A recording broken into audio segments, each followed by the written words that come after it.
Exploration is one of the fundamental pillars that any open-world video game better get right if they want to be successful and popular, like Genshin Impact, which is full of beautiful scenery and in many cases absolutely breathtaking areas to explore, all of which have their own well-rounded landmarks, lore, environmental storytelling, and of course, combat. Which is perfect, because today I'll be rating every single region in Genshin Impact based on release date. What do I mean by this? I mean I'm going to split Mondstadt and Liyue into two halves, even though they came out in the same patch during the game's release, because they are two different nations. And then beyond that, I will include every single expansion based on the version of release, with one exception other than Mondstadt and Liyue, and that is going to be the Serai Island and Watatsumi Island expansion in version 3.1, since those two islands are so distant from each other geographically, I cannot in good conscience put them both together. Therefore, I will split them into two different regions and rate them accordingly. So, without further ado, let us get started, and the first one is going to be Mondstadt. Now, as you guys can see, this tier list does not have any, bad rankings, because Genshin Impact, generally speaking, does not have any bad areas of exploration. Exploration genuinely is one of Genshin's strongest suits. As much as I might have some criticisms regarding their storytelling, how they portray the lore within the Archon quests, or some aspects of the combat in Genshin, I cannot really in good conscience say that Genshin has bad exploration in any of its regions.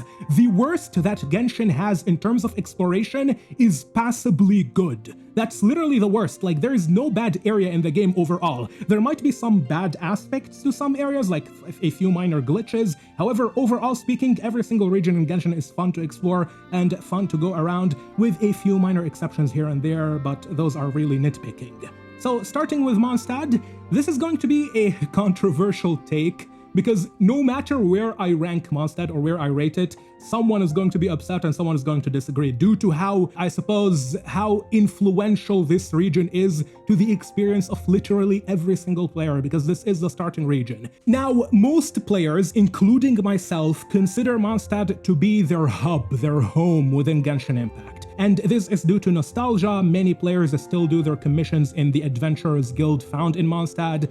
I myself, whenever I am running around Genshin Impact aimlessly, I don't really do that much. However, if I am doing it, I'm usually doing it in Mondstadt because it feels natural, the area feels like home. Most players, if you ask them, will also agree, will also say the same. Regardless, this is not a tier list based on nostalgia, so if I remove my personal bias and my personal nostalgia from the equation, Mondstadt, I cannot really give it above than a B.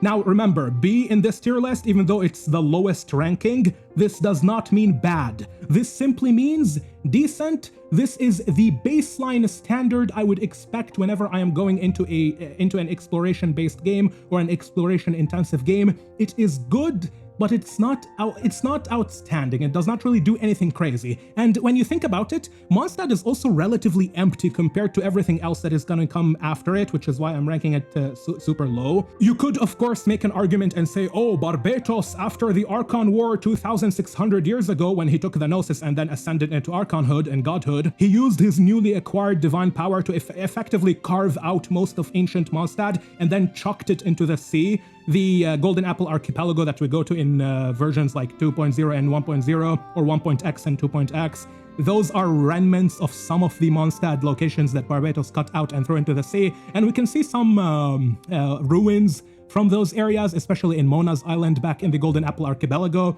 However, this is not really an excuse when it comes to actual applicable gameplay. We cannot really say that, oh, because Barbatos cut off so much of ancient Mondstadt, the region is empty. That's not really an excuse, practically speaking. The area in terms of gameplay doesn't have that much to offer compared to everything else that will come later in this tier list, and thus, despite the fact that it is very close to heart for most players, it is going to be the lowest ranking region in this tier list. Well, so far at least. There might be one that is worse, but we'll get to that. Now, after Mondstadt, we have Natlan. Just to avoid any confusion, I will once again reiterate, this is based on release date, so version 5.0. This is going to be mainland Natlan with the Children of the Echoes, People of the Springs, and Scions of the Canopy. This also includes the Night Kingdom, which is a really cool area that I bet most players will be amazed, at least most new players, as they are exploring Teyvat and then they get to Natlan, and then as they are playing in Natlan doing like maybe the Wyob challenges, they reach the Night Kingdom and they're gonna be amazed. So I am wondering if I should put it between A+ and S. Honestly, the music is not just S, the music in Natlan is like S++ tier. It is so good. Natlan has the best music in all of Genshin Impact. So I'm going to put it in S tier. If you are wondering why I was deliberating between A+ and S and not in S+, S+ is a tier that is reserved exclusively to the best of the best. The greatest, like the areas in Genshin where you go and you're like, holy shit, this is insane. There are only a few areas in Genshin like this, and I think most of you guys already know at least 2 of those areas. After Natlan, we have Liyue. Of course, this is mainland Liyue during release. This includes the Sea of Clouds, Guyun Stone Forest, we have Beido's Ship, we have Ningguang's Jade Chamber, we have Liyue Harbor, we have Lisha. Yeah, Liyue, honestly, amazing region, and although it came out along with Mondstadt, it's got way more going to it than Mondstadt does, which is kind of surprising to me when I look back at it today, from today's perspective. Liyue is a massive step up, and I am sure many players from all the way back in version 1.x are going to agree with me when I say that there was a very big step up of exploration and fun and world building and environmental storytelling from once you leave Mondstadt and when you get into Liyue. The music in Liyue is of course really good, however music all over Genshin is good. Like it's a null point. There is no point in bringing up the music in Genshin because it's all good. I suppose Natlan has the best, but yeah, it's all really good. The Chinese aesthetic in terms of fantasy was done pretty well in Liyue, but this is unsurprising since Hoyoverse is a Chinese company. There's a lot of charm to the region. You also have one of the things that really stands out to me in that area is the abode which Cloud Retainer Xianyun made above Huangguang Stone Forest.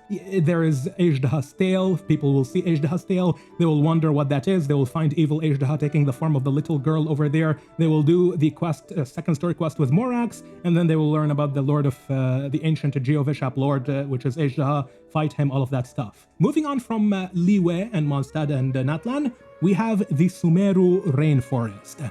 Now, this is, first of all, it's an S tier. Like, I don't think there's any argument here, and I'm gonna tell you why. Sumeru's Rainforest was the very first region where Hoyoverse started introducing caves into the game. And I think the caves found in Sumeru's Rainforest were done very, very effectively well, and you have a lot of really cool areas to explore. I'm gonna be showing some of them right now over here.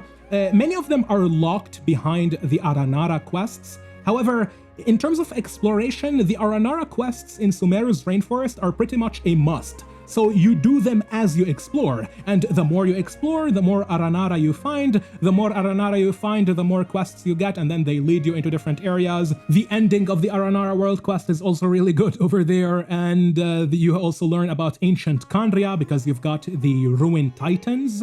One of them is at least situated in Sumeru's Rainforest, right behind the chasm. And you get to learn about the ruins of Dahri, and then you have the, of course, Sumeru Academia, which is on its own really, really cool, in my opinion. And the area just looks really beautiful in many locations.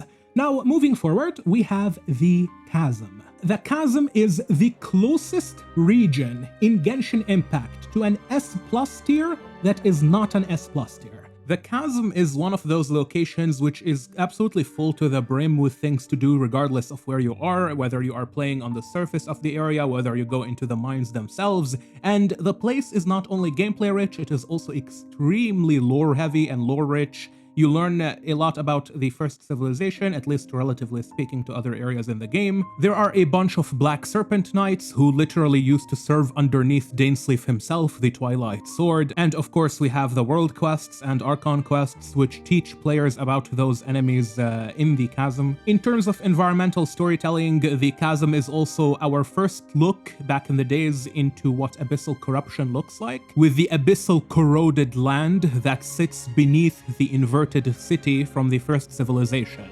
All of that, of course, creates a very good looking location, along with the special lumen stone mechanic, where you use primal light, or at least what appears to be primal light, in order to cleanse the abyssal corrosion and explore the area and also combat a bunch of other enemies. I also find the gameplay of the chasm to be very intuitive and very smooth. I like the jumping platforms. The puzzles where you use georesonance to break a bunch of rocks are also pretty damn fun. It really is one of the best areas in all of Genshin Impact in terms of overall exploration and gameplay. And now for the first S+ tier location in Genshin Impact on this list, we have the land of Byakuya-Koko and Kanomiya. This location is absolutely incredible because the moment it came out towards the tail end of the Inazuma patch cycle in version 2.x, it instantly became the most visually impressive area in the entire game and remained as such all the way until only recently in Natlan.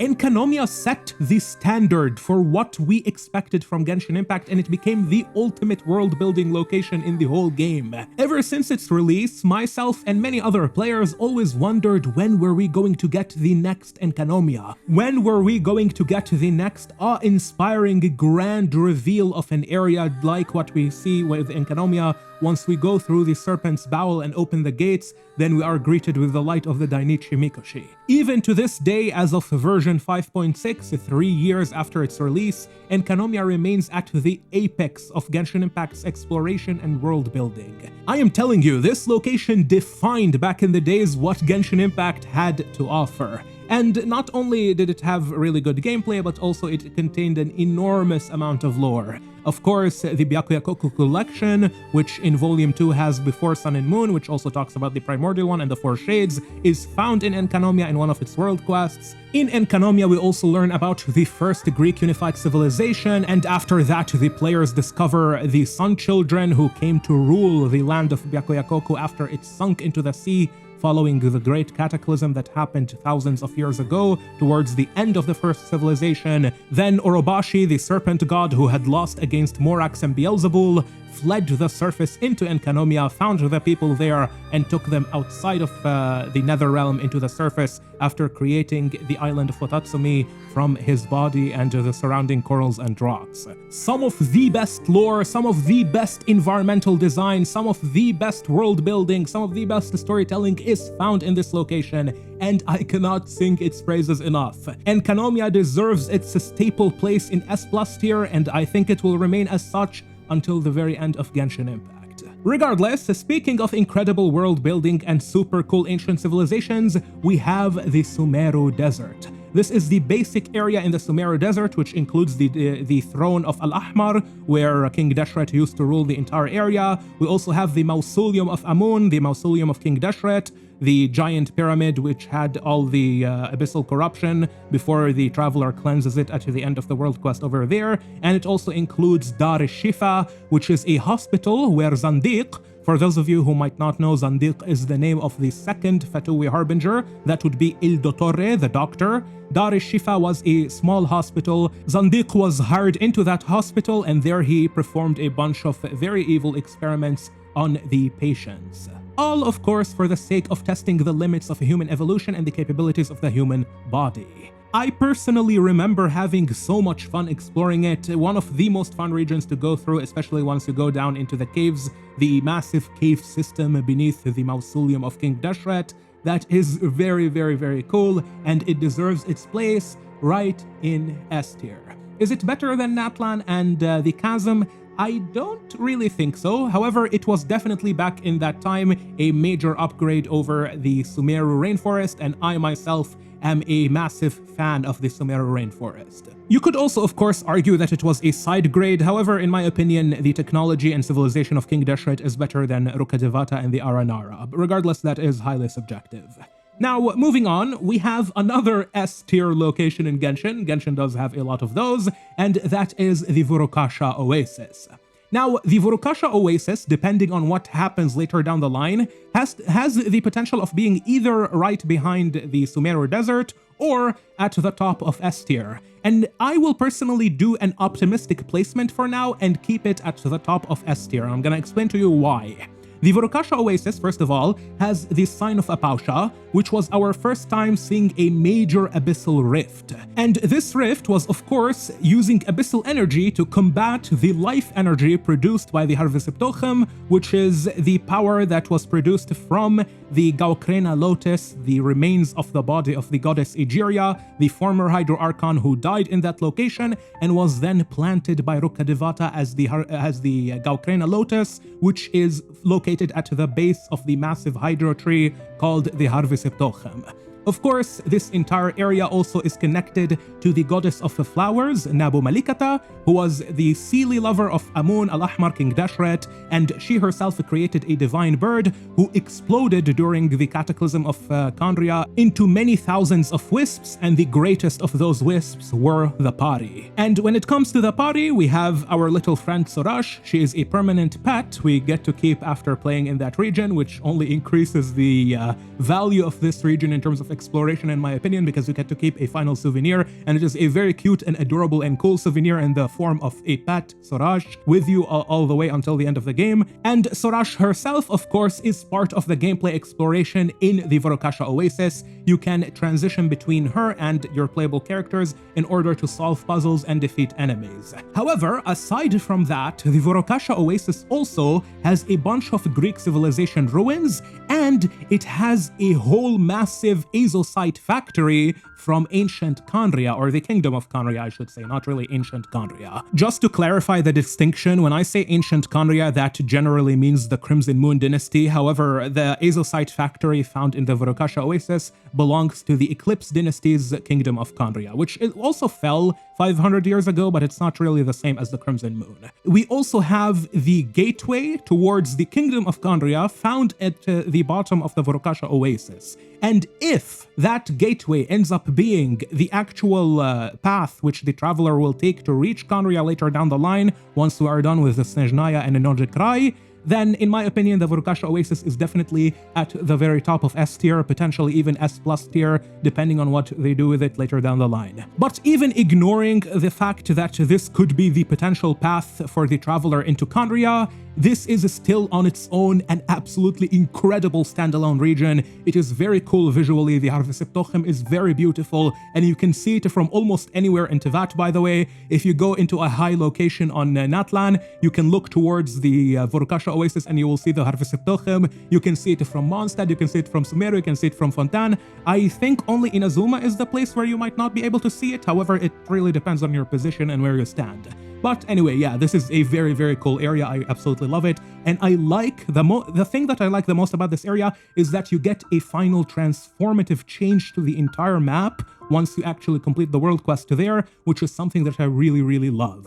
And speaking of transformative changes to the map, which you can see from anywhere in the entire world, the Divine Nail in Dragonspine is one such change. And you get to do it once you complete the Exploration World Quest objective in Salvindagnir. Now, in my opinion, Dragonspine, although it is, you could argue that it is outdated in terms of its exploration mechanics, it remains in terms of aura and in terms of general feel and general, the type of eerie yet very charming and very mystical vibe that you get from exploring this mountain. It remains one of the most defining areas in the entirety of Genshin Impact. The thing is, would I put it above Natlan?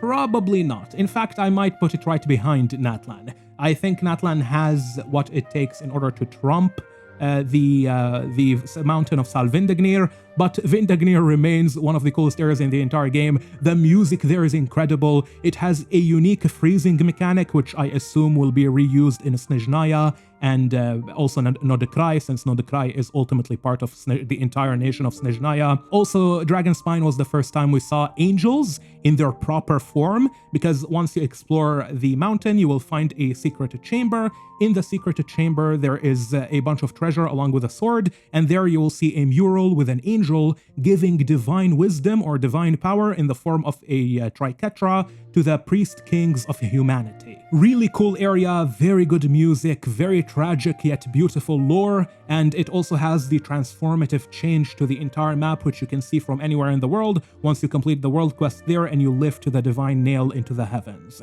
Salvindignir also remained the area where I had the most fun exploring in Genshin Impact all the way until the release of King Deshret's desert in Sumeru. So it really has a special place in my heart. That area is incredible. It also helps that the moment I started Genshin Impact, I saw the massive snow mountain back when I was like level 10 or level 20 with the Traveler, and I skipped all of Liyue and all of Mondstadt, and I ran directly towards Salvindignir, which I imagine many players did, and back then, of course, the area was very difficult comparatively to my level, so I had a lot of fun dying there and exploring the location. Moving on, we have Chenyu Vale. Chenyu Vale is an S+ location. And I know many people are gonna say it does not have this insane wow factor that you get from Enkanomiya immediately the moment you open the gates at the Serpent's Bowel and then see the Dainichi Mikoshi and the Hyperion. However, the reason I am putting Chenyu Vale in S+ tier is because literally every direction I look in that region, I see art. It is literally so beautiful in every direction. You have the giant twisted tree that was planted by Fujin in honor of her friend, the Adeptus Changchang, who is currently the serpent around Baiju's neck. And we also have the giant divine array that was used by the ancient people of Chenyu Vale. Also Fujin, she was the one who communicated with the heavens back then, which was used by those people in order to get divine revelations from the sky and also in order to stabilize the spirit veins, which probably means the ley lines. It represents everything I wanted from Liyue, all the kind of Chinese high fantasy aesthetics that I wanted to see from Liyue back in version 1.0 and 1.1 and 1.2, but which the developers back then did not really have, I suppose, the technology and experience to realize. Chenyu Vale is Liyue if Liyue was released in 2024, 2025. It is so beautiful and it completely realizes perfectly the type of Chinese high fantasy aesthetic that I wanted to see from back in the days. I really like the giant rain jade discs, which you can see, or rings I should say, which you can see across the rivers in Chenyu Vale. The entire location has so many good puzzles, so many cool places to explore, and a bunch of very interesting world quests, not just with Fujin and Little Mao and Lingyuan, but also with the Guhua clan, along with a few other NPCs like the treasure hoarders. And at the end of the day, Chenyu Vale is literally the location right under Celestia, which was a massive question back in the days. We all wondered, the entire player base wondered, what was going to be the area right under Celestia. It's actually Chenyu Vale. Now, you can technically say that the place is divided between, geographically speaking, of course, the place is divided between Chenyu Vale and ancient Remuria. However,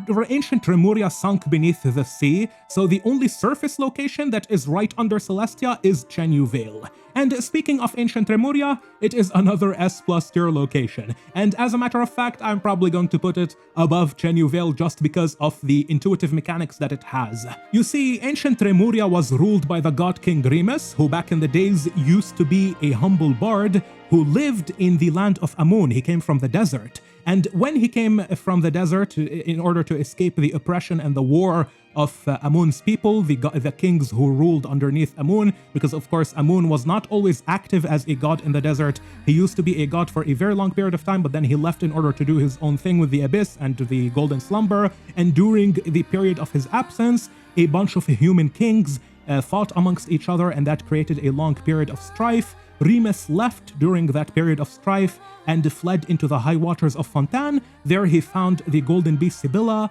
and when he found Sibylla, he created the Empire of Remuria, which was the greatest empire of its era. Of course, Remuria rose towards the fall of, or the decline, I should say, of King Deshret's civilization, and because King Deshret's civilization declined during that era, Remuria became the dominant empire in the entire world. In fact, Remuria was so powerful that the only people who could take it down were the Remurians themselves, because in the end they went insane and Phobos went crazy because Phobos was connected to the entirety of the people, and then they caused a massive calamity, and that calamity caused the Capitolium of Remuria, to sink beneath the ocean. Needless to say, this area or this expansion was very creative when it came out towards the end of Fontaine. We have the island of Petrichor, that's where René de Petrichor originates from. From Petrichor, you can enter into the Faded Castle, which was built by the followers of Cassiodor in order to seal the ancient Remuria beneath the ocean. And then from the Faded Castle, which has its own unique gadgets and own unique puzzles and gameplay,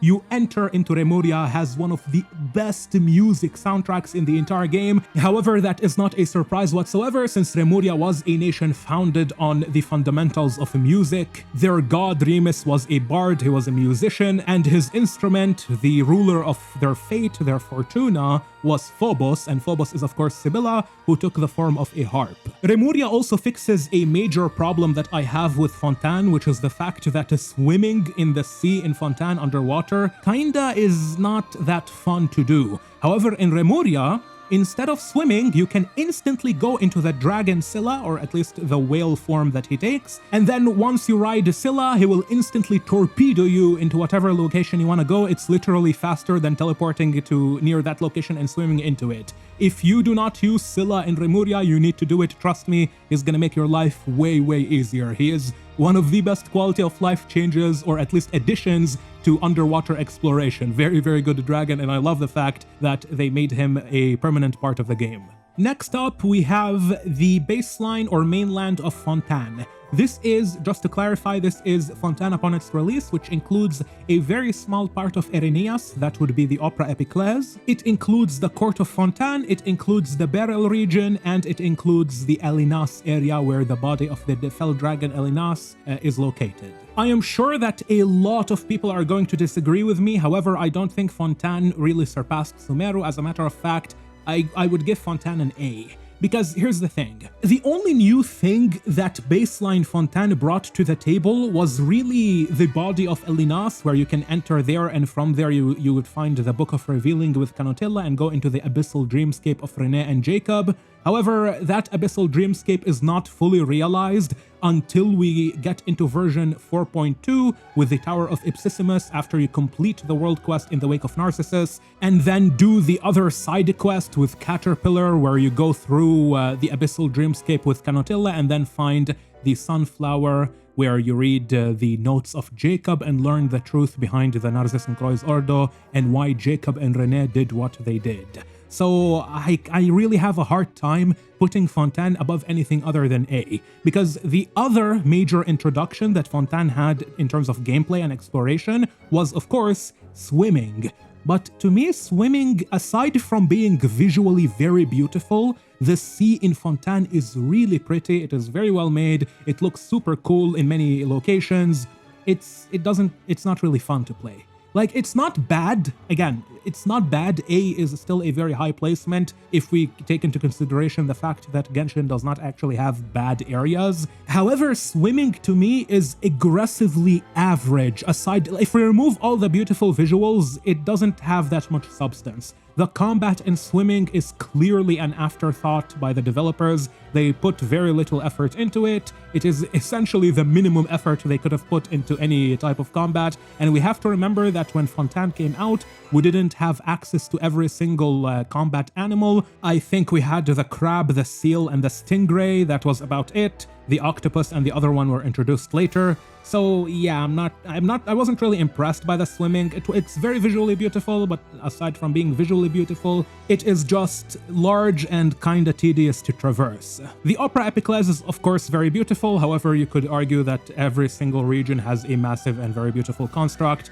Mondstadt has the Church of Favonius, Inazuma has the Royal Palace, and Liyue, well, honestly the entire city, Liyue Harbor, is very cool. Anyway, yeah, I'm not gonna waste too much time on justifying why I put Fontaine in A. I really think it's weaker than the other regions. I am, though, looking forward for Mount Essus. I hope it comes out during the Nodekrai patch cycle, because I think Mount Essus might have some interesting stuff. I am expecting maybe we get a Divine Nail over there. Up next, we have Tsurumi Island, and before I rate it, I need to take a moment to remind everyone to separate the world quest of this location from the overall exploration and gameplay experience, because you have to keep in mind that Tsurumi Island, although it is very good, it also has a few major flaws.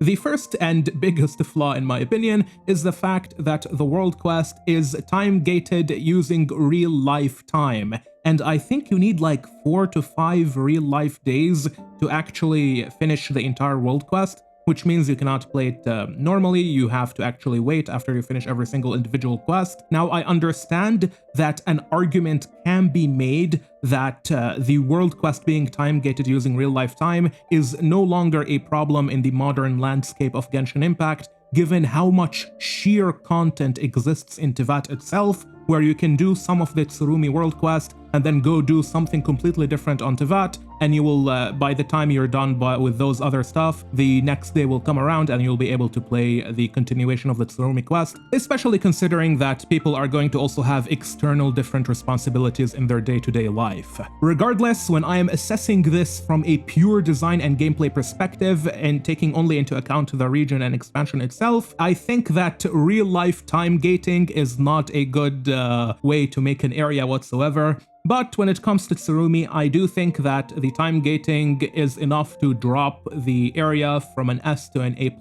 But do keep in mind that an A+ is still a very, very high placement, and you have to take into consideration the fact that, once again, as I have reiterated across this video, Genshin does not have bad areas, just some areas that are better than others. And when it comes to Tsurumi, well, honestly, I think another flaw in this, in the design of this area is the fact that once you complete the world quest, the entire mystique, the primary driving factor of this island, which is the fog, is gone, and I understand why it's gone. It's because the traveler fixes the leyline disorder, and therefore there is no longer any purpose for the fog to be around the island, and then you go help the boatman in fetching the souls and then returning them to the Lady of the Golden Halls, whom in Natlan we learn is most likely Renova, especially when you take into consideration the fact that Kana Kapatsir, the Thunderbird on Tsurumi Island, provides the traveler with one of her feathers. Well, she doesn't actually provide the traveler with a feather, but we get one of her feathers, and we use that feather as a gadget to reveal all of the secret hidden exploration objectives and mechanics in the island. And feather symbolism, of course, is very prevalent in Natlan through the ancient names carved on obsidian feather stones. Furthermore, Renova is most likely the mysterious female figure who gave Kana Kapatsir her name.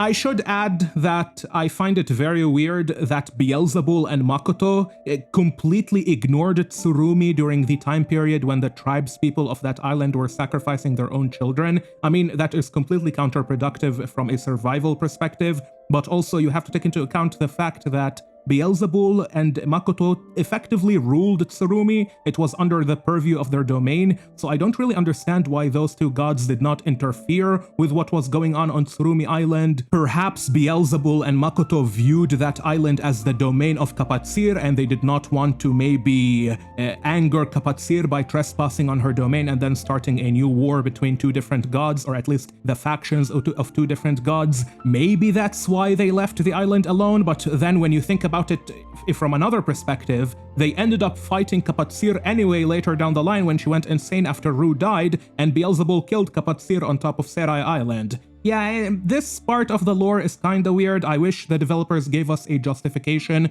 like an actual in-world justification for why Beelzebul left Tsurumi Island on its own. Overall though, the place is pretty good. The murals there are extremely useful when you are analyzing the lore of the ancient civilizations on Teyvat, especially the first unified civilization. I recently did a video where I was comparing these Celtic ruins found on Tsurumi and other places across Teyvat to the Greek unified civilization's ruins and contrasting them and talking about what their connections may be. Tsurumi remains the location on Teyvat with the best and most eerie vibe possible. It does have its own charm. It loses some of it when the fog is dispersed, and I also wish we could go back through time and see the different stages of the island through every single day, because we have one day where the island is covered with a red sky, a crimson sky during the time when Kapatsir was angry. We have one day when the island is completely covered by fog, and then we clear the fog later down the line once we've completed the story quest there. I kinda understand why the developers did not keep the changing environment as a permanent part of the game, because they wanted to make it clear that once the traveler clears the leyline disorder, all the problems around the island get resolved. So yeah, while taking all of that into consideration, despite the fact that Tsurumi has a very good environment, I think A+ right behind Liyue Liyue is a very good placement for this expansion. And now we have Inazuma. This is 2.0 Inazuma. Just to be clear, that would be Narukami Island, Kanazuka Island, and also Yashiori Island, where the carcass or bones of the god Orobashi are found. This was a massive breath of fresh air back in version 2.0 when it came out during halfway through 2021. Genshin was a brand new game, however players were getting sick of Liyue in Mondstadt and to a lesser extent Dragonspine as well, so the developers came out with Inazuma. I believe they rushed it by like 1 to 2 months, and you can kinda tell by the quality of the Archon Quest. However, we are not really talking about the Archon Quest, and if you ask me personally, I think that the Archon Quest of Inazuma is way too overhated. It was not as bad as people think or say. Regardless, if we are assessing only the exploration and world building and all of that stuff, which is what this tier list is about, Inazuma is an A+ location. In my opinion, it was slightly better than Liyue during its release, and it remains one of the more beautiful areas in the game. I really like the Grand Narukami Shrine. The world quest with Kitsune Saigo, or at least what remains of her personality, was a very good one. There are a few other good world quests, like the one we do in Yashiori Island. As a matter of fact, Yashiori Island had 3 very good world quests, and Kanazuka as well had a few good world quests with the samurai and the Kujo clan over there. Moving on, we have Watatsumi Island. Now, okay, depending on how you classify Watatsumi Island, it could go from either B tier or S+ tier. If you as a player consider Watatsumi Island to be the same as the surface of the chasm, where the surface of the chasm is a region and then you go through the surface of the chasm into the mines and explore the ruined city and the abyssal corrupted area and the divine nail and also Shamaran. If you want to classify Watatsumi Island the same way as you would with the surface of the chasm and then the underground mines of the chasm, then you could argue that Watatsumi Island is an S+ tier, as you would lump it together with Enkanomiya, which in this case Enkanomiya would completely carry Watatsumi Island into the S+ placement. That is a valid argument, because you have to keep in mind that Watatsumi Island effectively serves the exact same geographical purpose as the surface of the chasm does with the mines of the chasm. The difference is that the surface of the chasm and the mine area came out during the exact same expansion in Genshin Impact,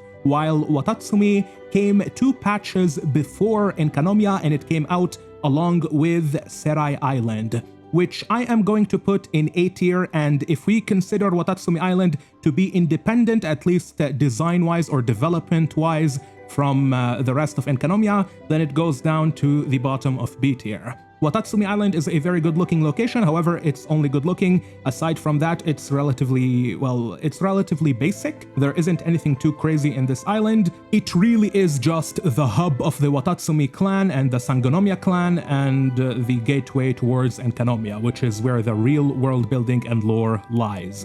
Of course, Watatsumi Island itself has very good lore. As a matter of fact, if you ask me, I would say that when Genshin Impact's anime comes out, we don't really know how the format is going to be, if it's going to be a weekly series or if it's going to be a series of movies. That would be actually very interesting. I hope that Ufotable or Ufotable and Hoyoverse adapt the story of the war between Watatsumi and Narukami into its own movie, or at least its own miniseries. That would be so cool, because the war of Orobashi, his tragic death, the execution he had to go through with Celestia, where he had to fake an entire war and orchestrate it in order to go to Beelzebul, anger her enough to the point where she would use her full power with the Musa no Hidotachi and cut him in half so that he could die and save his people. Otherwise, his entire nation was going to be destroyed by Celestia because he uncovered a bunch of secrets in Enkanomiya. The entire history of that war is really, really good, and I hope the Genshin Impact anime adapts it, especially when we take into account the side characters who came along with Orobashi. We had the 2 Shrine Maiden sisters that used to serve him,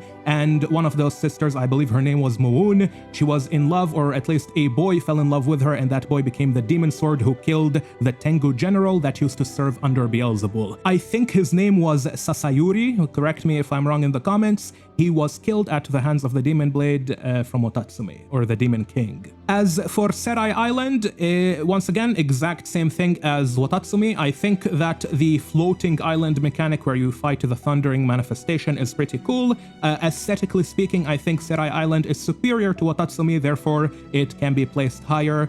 Is it anything too crazy? Not really. For those of you who might be confused why I am separating the two islands into two different regions, even though both came out during version 2.1, the reason is because they are so geographically distinct and almost completely disconnected lore-wise that I find it difficult to justify putting them as part of the exact same region, even though they were part of the same expansion. The only real lore connection they have is a very tiny bit with Akodomeki, but I think most players who play Genshin Impact forgot or even don't know who Akodomeki is. So yeah, I will ignore that part. Moving on, we have the desert of Hadramaveth, which is also called Mount Damavand. That's the mountain above the realm of King Deshret, above the realm of Amun. It is ultimately part of Amun's greater realm in the desert of Sumeru, and this place is an absolute S+ tier location.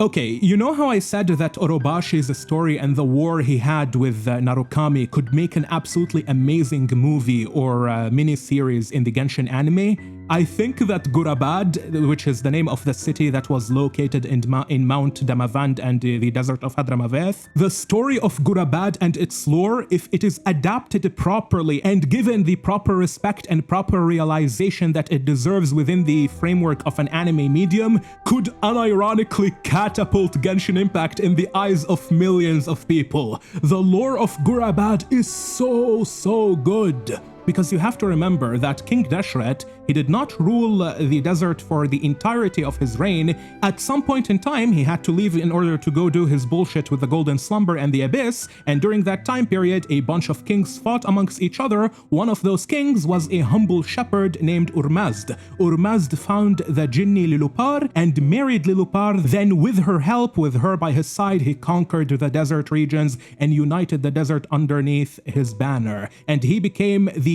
greatest king of his era underneath the god Amun. But as the saying goes, absolute power can corrupt absolutely, and Urmazd used one of his daughters, his eldest one as a matter of fact, in order to produce many jinn, which he then enslaved. And aside from the jinn slaves that he had, he also controlled an entire slave network of real humans, which he traded with people, and he even talks about how he would offer a bunch of his slaves for X kind of price and stuff like that. And in the end, Lilupar, who was not really that much better than Urmazd, all things considered, saw what her husband had become and how he treated her daughter and the rest of his children, and she orchestrated the downfall of his entire civilization, or kingdom at least, with the help of her grandson, whom she also used, and she later expressed, Lilupar herself expresses, how she regrets using her own grandson as a tool to destroy his grandfather and destroy his entire kingdom. Trust me, this summary that I am giving, or this recap, does not do the lore of Gurabad justice whatsoever. The lore of this region is unbelievably good. In my opinion, top 3, potentially top 2 lore in the entire game. It is extremely well written and extremely well made, and has massive potential if Ufotable and Hoyoverse decide to adapt it into its own series or movie in the Genshin anime. And on top of all of that, we have to also keep in mind that Mount Damavand in the desert of Hadramaveth had a whole bunch of other stuff in addition to the extremely well-written lore, which includes new gameplay mechanics using the Jinni in the bottle, Lilupar. We also had new very good enemies, which are some of my favorite enemies in the game, the Consecrated Beasts. We also had a whole new bunch of puzzles and mechanics to explore in the region. We also had the best looking area in the game, at least from a story perspective, which is the Orchid of Paridesa. This area is very good, and it is the culmination of another excellent world quest, and that is the world quest with Jet, where the Traveler and Jet end up killing Babel and the entire tribe over there. And putting all of that aside, I want to go back for a moment to the Orchid of Paridesa. That area has a few puzzles there connected to the power of Bilqis, Nabu Malikata, the angel whom Amun used to love, but the puzzles there exist only as like extra fluff. They are not the primary point of that area. The Orchid of Paridesa exists as a testament to what Sumeru used to be and who Al-Ahmar, Amun, King Deshret, was as a person and as a god. Because the Orchid of Paridesa When Nabu Malikata, the goddess of flowers, her name might be Bilqis, when she died, Amun did not really know what to do with her remains and how to remember her. So he froze a perfect moment in time in the form of the orchid of Paradisa and then used it as the tomb of the goddess of flowers.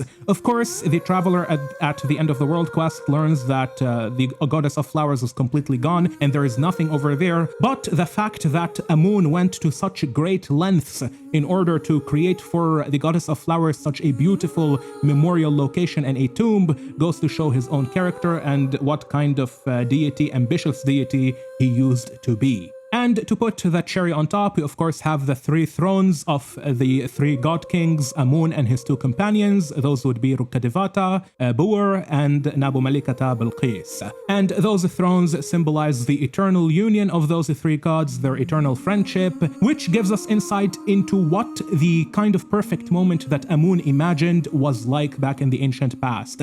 Back when Sumeru was a heaven, back when he and Rukkhadevata and Nabu Malikata were still together. Following the desert of Hadramaveth and or Mount Damavand, depending on what you want to call it, we have the version 4.2 expansion of Fontaine. That would be the conclusion of the Narcissus and Croix Ordo quest, and also the addition of the rest of Irenaeus with the Weeping Willow tree, which reminds me of the tree in Ori and the Will of the Wisps. As you guys know who have been following this channel for a while, I'm an absolute sucker for Ori and the Will of the Wisps, some of my favorite kind of thematics in any video game, and the Weeping Willow of the Lake, where you do the quest with Pashiv, reminds me of that tree, so I really like that area. On top of that, you also have the Tower of Ipsissimus, which is also the Tower of Gestalt, where you have to play through the 4 Orthants in order to forge the Sword of Reason. This area overall is an A+ location to me. I think it is slightly behind Liyue, but above Tsurumi Island. It is overall a very good location. Once again, remember,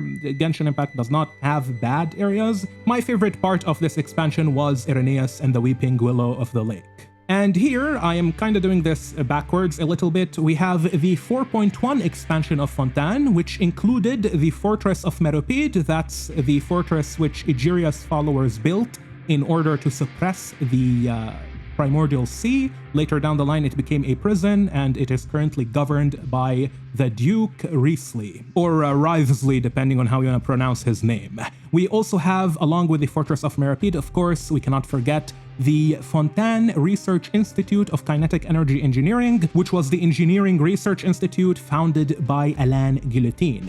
This is a location that sits at the top of A tier to me. It did not do anything too crazy, although the developers tried to create new environments with it. The Fortress of Meropide is of course very, very different from anything else we see on Teyvat, at least for the time it came out, and I respect the effort which the developers put into creating the environment of the Fortress of Meropide, along with the floating cubes in the Fontaine Research Institute of Kinetic Energy Engineering.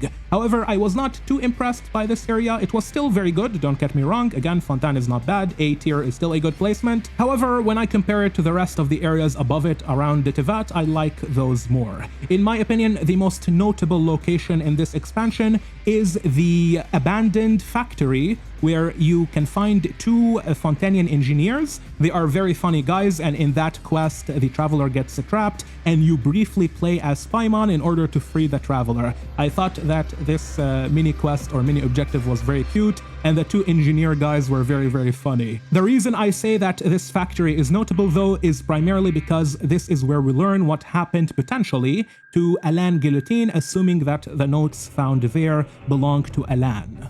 And now we have Ochkanatlan. So earlier in the video, I told you guys that myself and many other players always wondered when were we going to get to the next Enkanomia, the next awe-inspiring, brain-blasting, incredibly good-looking area in the game, and Ochkanatlan was all of that and more. This is, in my opinion, the first region that surpassed Enkanomiya in Genshin Impact, and it did so very cleanly and very well. You have to keep in mind that aside from the city of Ochkanatlan itself, which was built by the ancient dragons and later down the line taken over by Xabalanque, and then after Xabalanque Ochkan, this expansion came out along with two other tribes in Natlan, those being the Masters of the Nightwind, my personal favorite tribe in Natlan, and the Flower Feather clan. I am a huge fan of the Masters of the Nightwind. If you ask me personally, all of the tribes of Natlan are mid, but then the Masters of the Nightwind are massive peak. I really like their theme, I really like their designs. But most of you probably know this, as I have already talked in the past about how Citlali is my favorite designed character in Natlan. Additionally, keep in mind that on top of Ochkanatlan and the Masters of the Nightwind and the Flower Feather clan,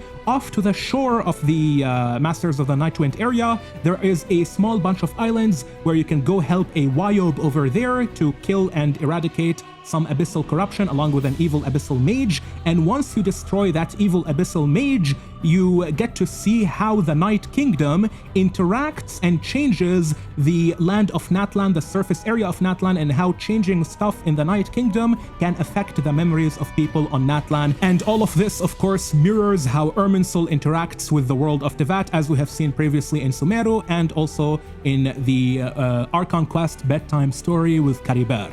Furthermore, you also have to keep in mind that the primary world quest of Ochkanatlan is one of the best in the entire game. Ochkan was a very cool character. We had, of course, Kokoik, which was his mind, and then we had the dragon body and soul of a human Ochkan, who was half a human, half dragon, created by Kukulkan. That world quest had extremely good gameplay where we chase Ochkan across Ochkanatlan until we reach the Tonatiuh, which is the satellite city located above the clouds. Ochkanatlan on its own is visually good enough to rival Enkanomiya, but then the Tonatiuh is like the cherry on top, where you have this incredibly beautiful satellite city, and later down the line, of course, we learn that this satellite city was built by the dragons as a mechanism to contact different civilizations and reach beyond their own sky and their own world. And when Ochkan took over, he used it to hide his own half of the Golden Entreaty. As a matter of fact, when Ochkanatlan came out, which is not too long ago from the making of this video, I would have been inclined to call it the best location in Genshin Impact, if it weren't for the fact that it got overshadowed directly in the next expansion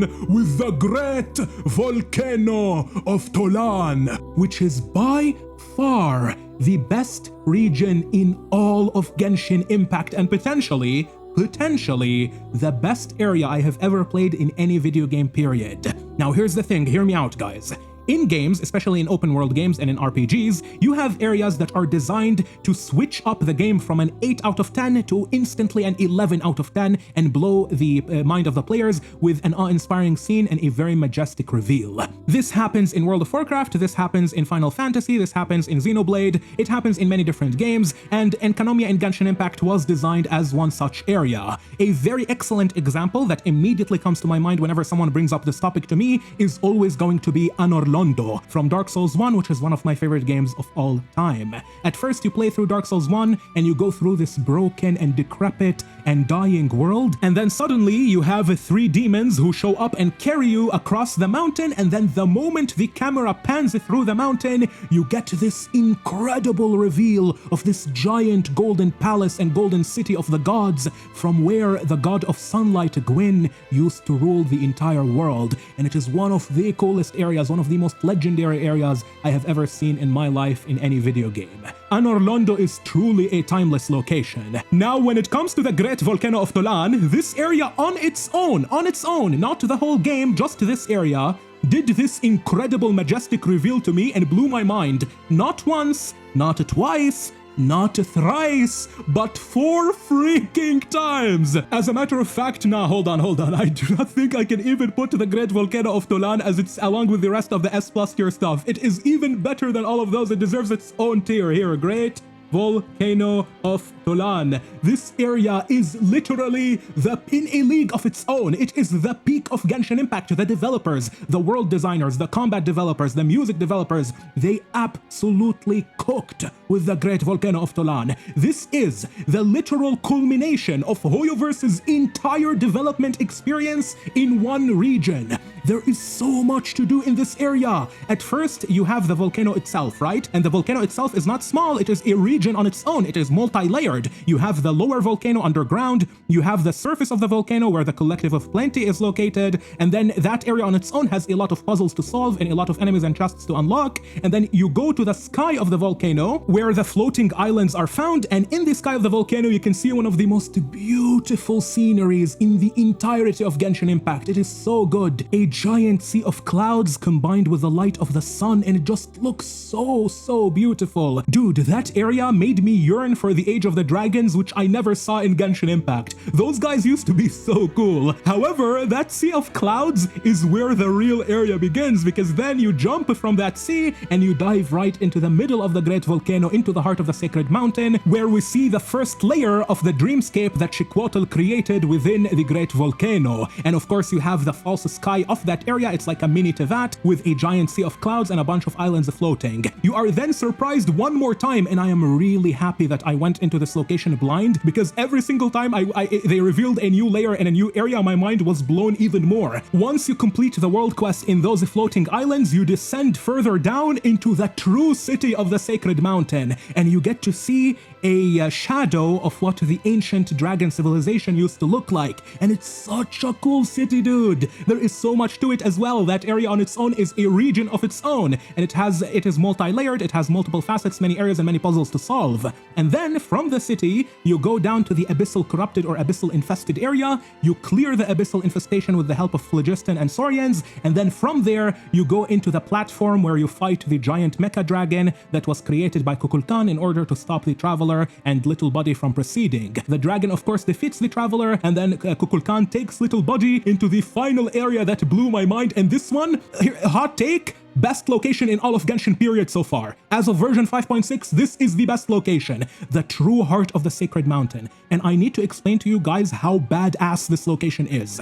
The true heart of the sacred mountain, first of all, it has the Natlan Phlogiston array, which can destroy the entire world, but then you also have the blueprint. This whole area is a blueprint of all of Natlan, and it is surrounded by the carcass of the ancient Pyro-Sovereign Chiquotl. If this is not one of the most badass shows of force that I have ever seen in fiction, I don't know what is. This area and this entire location, the Great Volcano of Tolan, for the first time ever in 2 years, reminded me why Genshin Impact is a good game and why this game, despite its many flaws, has enormous potential. This is an area where the exploration is outstanding, the music is outstanding, the combat is outstanding, the world building is outstanding, the environmental storytelling outstanding, the lore, everything, story, world quest, everything is perfect. I cannot think of a flaw with the Great Volcano of Tolan. Just to illustrate to you how much I like the Great Volcano of Tolan, my favorite series of games is the games produced by From Software. The Dark Souls series, that would be Dark Souls 1, 2, 3, Bloodborne, Sekiro. I also played Armored Core, the newer ones, not the older ones, so Armored Core 6 and 5. I also played, of course, Elden Ring, that everyone knows this. I will also play Elden Ring Night Train when it comes out, even though it's multiplayer, it's not really a lore-focused game. And there's Demon's Souls, we cannot forget that one. I played it too. I played every single From Software game, and I love every single one of them. I don't know if I said Sekiro. In case I did not say Sekiro, then I also played that one. It's one of my favorite games of all time. And if you ask me, individually speaking, every single area in From Software's games, I would rate higher than any area in Genshin Impact, with a few exceptions, like, for example, the ones in S+ tier. However, the Great Volcano of Tolan is so good that it is not only the best area in Genshin Impact in my opinion, it completely shits on any area I have played in any other video game. It is so well made, at least if we take it individually on its own. It is really good.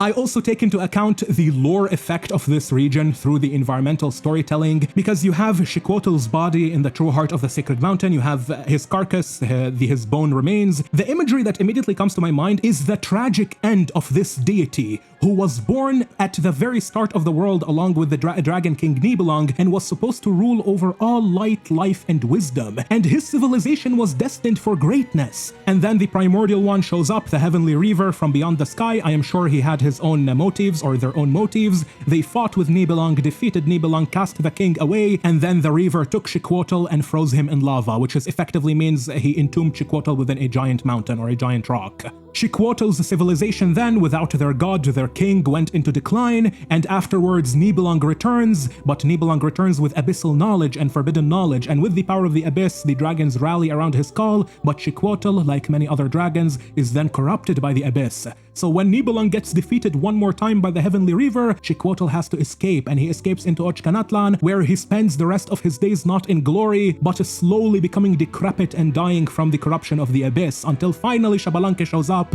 fights Xiquotl in his final moments, defeats him, dies alongside him, and is then revived through the power of the Sacred Flame. I suppose this might have been pre-planned with Kukulkan, or more likely Ronova. Xbalanque then of course creates modern Natlan, which was later ruled by Ochkan, and after Ochkan the 6 tribes. And then after all of that, to put the final insult to injury, the remnants of Xiquotl's power in the ley lines were extracted by Gosoithoth and used by the Abyssal Reaper to create a body of his own so that he could fight the Pyro Archon Haborim Mavuika, the successor of Xbalanque, along with the Traveler, which Gosoithoth ultimately fails at defeating and loses one more time to Haborim and the Traveler. Obviously, Gosoithoth and Xiquotl are two very different characters with different motivations, but ultimately this loss that Gosoithoth ate can symbolically serve as a final stamp for the tragic life and tragic end of the Great Pyro Dragon, who ultimately was reduced to nothing but a vessel and a husk used by the Abyss in order to try and defeat the Pyro Archon, whom he lost to many thousands of years ago, but then Gosoithoth of course loses one final time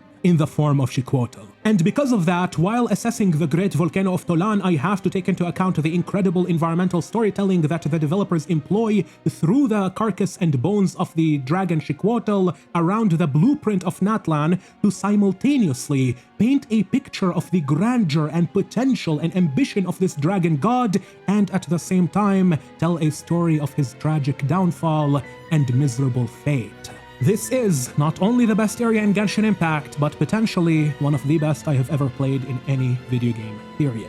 And it is only rivaled by one location, and that is by the Harbor Giga Chad! What do you mean lore? What do you mean story? What do you mean exploration? What do you mean quests? What do you mean chests? There is nothing in this area. That's it. You have just by the harbor. All of Genshin Impact's regions and locations are like competing for who has the best design, best exploration, best area, and then by the harbor shows up, flops its dick on the table and sits down with nothing. Giga Chad, based. This area is so incredibly based, it has nothing. Yeah, I'm obviously being sarcastic. This area is complete and utter irredeemable garbage. It goes right below, way below anything in Genshin Impact. This is objectively the only bad area in the entire game, and if you even consider it as an area, since it came out as a filler space between Petrichor and the rest of Sumeru. However, considering the fact that all players were wondering what was going to be north of Sumeru, we thought there was going to be some like epic stuff for Rukkhadevata or perhaps maybe even Amun. It ended up being absolutely nothing. It is literally more barren than the desert itself. There is almost nothing in this area. While going to Baida Harbor itself, you will encounter a few like basic enemies on the road. There are a couple of chests, super basic chests with 2 Primo Gems each. Some Mora chests that you find around the water, and then a few NPCs in Baida Harbor, and that's pretty much it. And yeah, that is about it. As I said, Genshin Impact's exploration is one of its strongest suits. Of course, feel free to share your thoughts in the comments, and if you want to make your own tier list with your friends, I am going to have a link to this exact tier list in the descriptions or pinned comment, and I will keep it updated as more regions come later down the line. I myself am looking forward for the Mergivari, and in the future, Mount Essus as well, which I hope will come out during the Nodcry patch cycle. As for whether I think the Great Volcano of Tolan is going to be surpassed anytime soon, I am not really sure. I think this is the new standard. This is the new benchmark which all other regions in the future are going to have to aim towards and try to surpass, and I don't think the developers will be able to surpass their own creation until maybe Kandria. Perhaps Snezhnaya might have a better area, potentially with the Black Keep. If you don't know what the Black Keep is, don't worry about it. Completely ignore that I mentioned it at all. But regardless, I think that the only location which will surpass the Great Volcano of Tolan, outside of maybe the Black Keep in Snezhnaya, is going to be Kandria, and later down the line Celestia, obviously. But that's going to be everything from me for now. Thank you all for watching. I have a very fun lore theory coming very soon, in about 1 week from the release of this video, so stay tuned for it. For now, I've been My Name for Now, and I will catch you in the next time. Take care.